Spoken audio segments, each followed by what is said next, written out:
Hello students, हम measurement के meaning जान चुके हैं और आज हम टाइप्स ऑफ मेजरमेंट स्किल जानेंगे। मतलब मापन को किन किन स्किलों पर मापा जाता है। क्लियर? मापन स्किल को हम किस किस स्तर पर मापते हैं, इसके लिए हमें सबसे पहले क्या करना होगा। मापन पता है आपको, मापन क्या होता है। मैंने कल भी बताया कि मापन को कहा जाए तो किसी भौतिक या व्यक्ति के गुण को अंकात्मक रूप प्रदान करना या परिणामात्मक रूप प्रदान करना ही क्या कहलाता है, मापन कहलाता है। मापन जो है एक ऐसा टूल्स है जिससे व्यक्ति की मतलब कहा जाए तो एक गुण या उसके सील गुण जो भी है उसके व्यक्ति में या वस्तु में जो भी उसके इंटरनल क्वालिटीज हैं उसको रिजल्ट के रूप में या अंक के रूप में प्रदान करना ही मापन है। क्लियर? अब हम कहते हैं कि मापन के टाइप्स क्या क्या हैं। तो मापन के जो टाइप्स हैं वो कौन कौन से हैं, ये चीजें आपको जाननी होंगी। मापन स्किल के टाइप्स, मापन स्किल के टाइप्स क्या हैं? 4 टाइप्स में मापन स्किल बटा हुआ है। क्लियर? मापन को किस टाइप में बांटा है? 4 में। शैक्षिक दृष्टि से शैक्षिक मापन के आधार पर आधार आंकड़े हैं। भाई शैक्षिक मापन के जो आधार है वो आंकड़े हैं। आंकड़े जो होते हैं उन आंकड़ों के आधार पर ही हम किसी न किसी का मापन करते हैं। तो देखते हैं किस किस तरीके से अपन मापन करते हैं। शैक्षिक मापन का आधार आंकड़े हैं। उपलब्ध आंकड़ों की सुविधा की दृष्टि से हम 4 स्तरों में रखते हैं। जो हमारे आंकड़े हैं वो 4 स्तर पर रखे जाते हैं। वो देखते हैं किस तरीके। ये चारों स्तर निश्चित क्रम में हैं। भाई क्रम भी इनका निश्चित है, कोई पहले या बाद में नहीं यूज कर सकते। ठीक है? जिसका मान लो पहले क्रम का है तो वो निकृष्ट है और लास्ट चौथे क्रम का है वो उच्च है। ध्यान में रखना है, जैसा इनका क्रम है वो उतना ही ये सरल और उच्चतम है। तो हम पढ़ेंगे जो स्तर जितना नीचे है उसका मापन उतना ही सरल होगा, साथ ही उनके निष्कर्ष की शुद्धता भी उतनी निम्न स्तर की होगी। यानी कि हम पहले स्तर के हमारे 4 मापन है। नामित मापन जैसे नॉर्मल स्केल कहेंगे, और इसके बाद क्रमिक मापन ओरिएंटल स्केल कहेंगे या रेटिंग स्केल कहेंगे। तो ये पहले नंबर, ये सबसे निकृष्ट, ये थोड़ा ऊंचा। उसके बाद अंतराल मापन है इंटरवल स्केल, ये और ऊंचा। उसके बाद रेशो स्केल, ये सबसे ऊंचा। तो ये तीनों जैसा स्केल है वैसे ही इनकी शुद्धता है और मापना उतना ही सरल है। ठीक है? तो सबसे इंपोर्टेंट हम इसे पढ़ लेते हैं। नामित मापन को क्या कहते हैं? जैसे नॉमिनल स्केल कहते हैं। ये मापन का निम्न स्तर है। ये मापन का कैसा स्तर है? निम्न स्तर है। इसमें वर्गीकरण स्तर क्लासिफिकेशन लेवल भी कहा जाता है। ऐसे किस लेवल को कहा जाता है? क्लासिफिकेशन लेवल कहा जाता है। यहाँ मापनीय गुणों के आधार पर अलग अलग समूह में रख दी जाती है। क्लियर? भाई ये सबसे इंपोर्टेंट बात मैंने यहाँ पे ये पॉइंट्स लगाए, इस बात पर विशेष ध्यान रखना होगा कि ये जो मैंने पॉइंट्स लगाए, चाहे ये है ये है, तो ये इनके इंपोर्टेंट फैक्ट हैं। इसे आपके ऑब्जेक्टिव क्वेश्चन भी बनते हैं, इन्हीं से बनते हैं, ध्यान रखना। तो ये कैसा है? जो नामित मापन है वो कैसा है? ये गुणात्मक मापन है। किस तरीका का मापन है? गुणात्मक मापन। क्रमिक मापन मात्रात्मक मापन है। ठीक है? तो हम अभी हल्के हल्के पढ़ रहे हैं तो इस पर उसी तरीके से बात करेंगे। तो ये मापन है, तो इसे समझने के लिए इसने क्या करिए, केवल नामित, इससे नाम से स्पष्ट हो रहा है, इसमें नाम दे दिया जाता है, क्लास बना दिए जाते हैं। जैसे हम कहें तो टीम, जैसे हमारे इंडिया टीम है, इंडियाई टीम की क्या पहचान है? क्लासिफिकेशन कहा जाए भारत, और भारत की जो ड्रेस है या यूनिफॉर्म है वो कैसी रंग की होती है? नीली होती है, नीली। तो ब्लू होती है।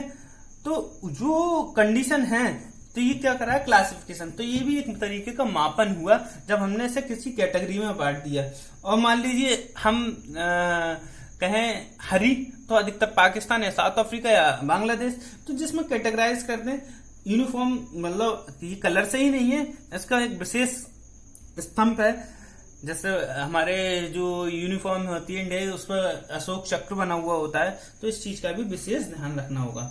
टीम के आधार पर कपड़े वगैरह से इनका क्लासिफिकेशन हो जाता है। जैसे कॉलेज की यूनिफॉर्म, जैसे हमारे कॉलेज की स्टूडेंट्स यूनिफॉर्म पहन के जाते हैं तो देख के ही बता देते हैं कि ये बच्चा हमारे कॉलेज का है, रोटरी RIMT का है, ठीक है। तो यूनिफॉर्म भी इसका नामिक मापन है, क्लियर। उसके बाद आती है क्रमिक मापन, ऑर्डिनल स्केल। ऑर्डिनल स्केल में को हम रेटिंग स्केल भी कहते हैं, रैंकिंग स्केल भी कहते हैं, मतलब इसमें क्रम दे दिया जाता है, क्लियर। इस मापन में वस्तु, घटना, विशेषताओं, अनुक्रियाओं को उनके किसी लक्षण के आधार पर, कोई भी वस्तु है या कोई घटना हुई है या फिर कोई विशेषता हुई है, उनके आधार पर उन्हें एक स्केल दे दिया जाता है, क्रम दे दिया जाता है। तो इसको क्या कहेंगे हम? क्रमिक मापन कहेंगे।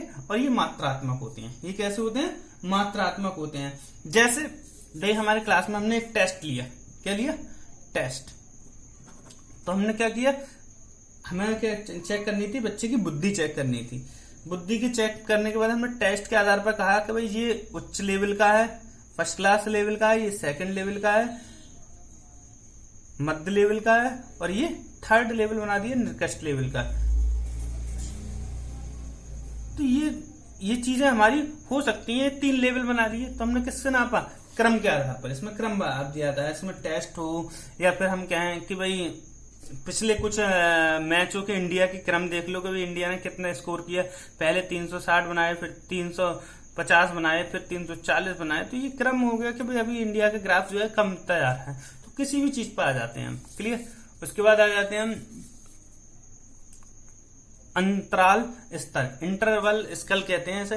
भाई इसमें मुख्य बात क्या थी? गुणात्मक और ये मात्रात्मक था। इसमें ये दोनों ही गुण समाहित करता है। प्रथम 2 स्तरों के मापने के दोषों को दूर करने के लिए ये मापनी बनाई गई। इस स्तर में किसी बनाई गई इस स्तर में किसी वस्तु अथवा प्राणी के किसी गुण का मापन इकाई संख्या में किया जाता है। ऐसी इकाई संख्या जिसमें किन्हीं 2 लगातार इकाइयां संख्या में समान अंतर पाया जाता है, तो इस तरीके की इकाई अंतराल इकाई कहलाती है। यानी कि मेरे कहने का मतलब क्या है कि भाई इन दोनों के जो दूरियां हैं, अब ये क्या कर रहा है? केवल क्या कर रहा है? बस नाम दे रहा है। ये क्या कर रहा है? केवल क्रम दे रहा है, परंतु ये दोनों को ही समाहित कर लेता है। जैसे भाई आपने घड़ी देखी है, तो वॉच में क्या होता है? चाहे वो घंटे का हो या मिनट का, तो वो एक लेवल के स्तर पर चलते हैं, एक स्तर पर चलते हैं कि भाई 1 घंटा हो गया, 2 घंटा हो गया, 3 घंटा हो गया। यानी कि ये समय भी बता रहे हैं कि कितना क्रम हो गया, और मापनी भी बता रहे हैं, क्रम भी बता रहे हैं, और एक स्तर भी बता रहे हैं, इनका नाम भी बता रहे हैं, क्लियर। तो इनमें दोनों ही गुण समाहित होते हैं। और एक सबसे इंपोर्टेंट एग्जाम्पल ले सकते हैं इसमें, जैसे थर्मामीटर। थर्मामीटर से हम क्या नापते हैं? जब बुखार वगैरह आ जाता है, टेम्परेचर नापते हैं, तो थर्मामीटर में एक स्तर होता है कि वहां पर भी वो नापा जा सकता है, क्लियर। तो थर्मास्टर में भी क्या होता है? इंटरवल होते हैं। एक मतलब 103 बुखार है, 96 है, तो हम उसमें बुखार के हिसाब से जो भी है कुछ भी नाप सकते हैं, ठीक है। टेम्परेचर, इसकी मापन स्तर गुणात्मक तथ्यों को परिणामक आंकड़ों के में व्यक्त करता है, क्लियर। मैंने कहा था ये गुणात्मक और परिणामक तो दोनों को ही है। इस स्तर के जो गुणविहीनता एब्यूज ऑफ टीट है, उसको मापन वाला शून्य, ये शून्य लिखा है मैंने ब्रैकेट में, शून्य जैसे कोई बिंदु नहीं होता है। इसमें शून्य नहीं होता है, जैसे घड़ी में कोई शून्य होता है, घंटा या मिनट के 0 मिनट हुए, 0 मिनट नहीं होते है ना।